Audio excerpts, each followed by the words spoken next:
Well, Thursday was the opening day of the New River CTC Invitational in Beckley. Woodrow Wilson girls and Westside boys both winning earlier in the day, but one of the mid-afternoon games featured a boys matchup between James Monroe and Oak Hill, two teams who had key players in the past graduate in 2019.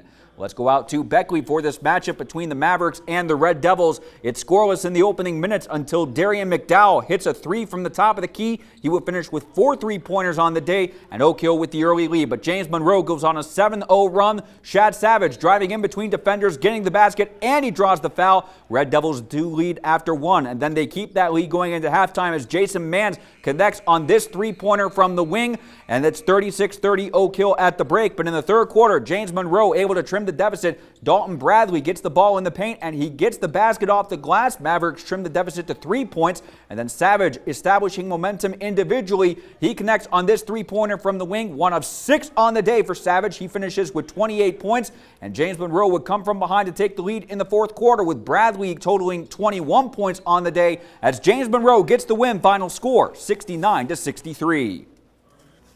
Well, the second girls basketball game of the day featuring Pikeview and Wyoming East started the game. Pikeview's Hannah Purdue able to steal the ball and start a fast break, connecting with Hope Kraft, who takes it all the way for this layup. And the Lady Panthers are on the board first, but the Lady Warriors are quick to respond.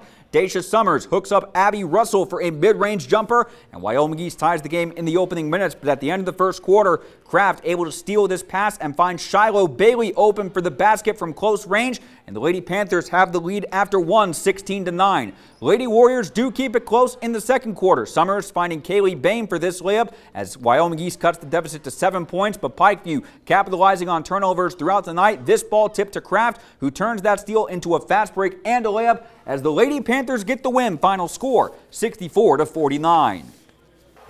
Later Thursday evening, Wyoming East boys facing Shady Spring. Warriors lead late in the third quarter. Tanner Witten to Caden Lookabill for 3 from the right side. Count it. Warriors up 48-43 after 3. To the fourth quarter, Lookabill receives a pass. He thinks about another 3, but opts for a bounce pass inside to Jake Bishop for the basket. But Shady Spring would mount a rally. Braden Chapman on the right wing. He goes back to Tommy Williams, who tries a 3 from the top of the key, and that puts the Tigers within 2 at 52-50.